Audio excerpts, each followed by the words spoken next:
रेणुका की शादी कुछ ही दिनों पहले शास्त्री नगर में हुई थी। रेणुका बहुत ही आलसी लड़की थी। वो दिन भर बेड पर सोती रहती या फिर मैगजीन पढ़ती रहती और घर के काम भी धीरे धीरे ही करती। एक दिन उसकी सास उसके पास आती है। बहू, आज बेसन का चिला बना दे, बड़ा मन कर रहा है।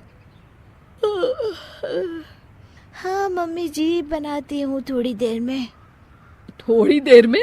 अरे थोड़ी देर में तो रात के खाने का वक्त हो जाएगा बहू। अच्छा मम्मी जी, तो फिर आप रात का खाना ही खा लीजिएगा ना। हे भगवान, कैसी आलसी बहू मिली है मुझे, हर काम को बस टालती ही रहती है। रेणुका दिन भर बस आलस पना ही करती रहती।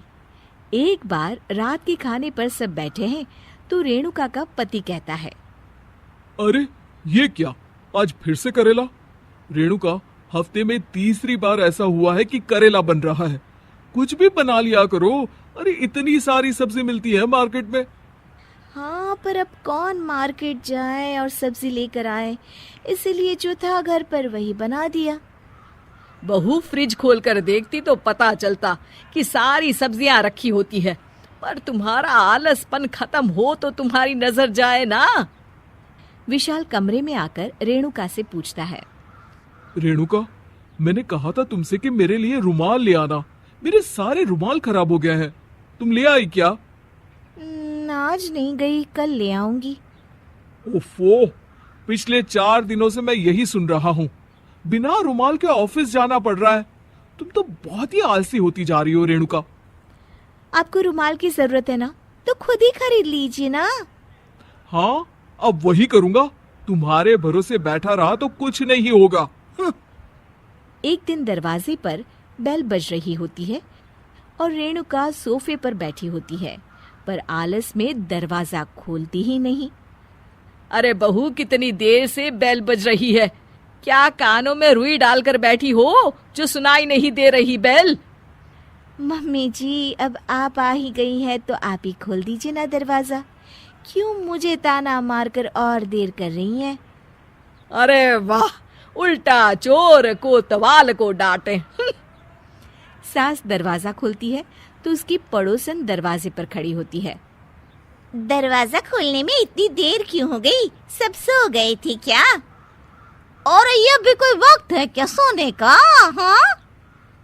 अरे नहीं नहीं, ऐसी कोई बात नहीं है। आइए आइए, आप लोग अंदर आइए। ओफो, इन सबको भी अभी आना था। अब मम्मी जी लगा देंगी मेरी ड्यूटी किचन में। बहू पकोड़े तल दे, बहू चाय बना दे। अरे बहू, सो गई क्या? कब से आवाज दे रही हूँ, जा चाय बना कर लिया। हाँ मम्मी जी, अभी जाती हूँ थोड़ी देर में। सास रेणुका को आंख दिखाती है। मतलब थोड़ी ही देर लगेगी चाय बनाने में, अभी ले आती हूँ, बस झटपट। रेणुका रसोई में जाती है और इसी आलसीपन में वो चीनी की जगह नमक डाल देती है। जैसे ही सब चाय का घूंट भरते हैं, चाय थूक देते हैं। थू थू थू थू, ये कैसी चाय बनाई है तूने रेणुका? इसमें तो सारा नमक भरा है। हाँ, और ये पकोड़े, इसमें इतनी मिर्च है कि मेरी तो हालत ही खराब हो गई खाकर। और रेणु जी, आपकी खातिरदारी में पहले तो कभी कोई कमी नहीं रहती थी, पर जब से आपकी ये बहू आई है ना, मामला कुछ गड़बड़ा सा गया है। हाँ हाँ, जहाँ आप इतनी एक्टिव हैं, वहीं आपकी बहू एकदम आलसी, एकदम राम मिलाई जोड़ी लगती है।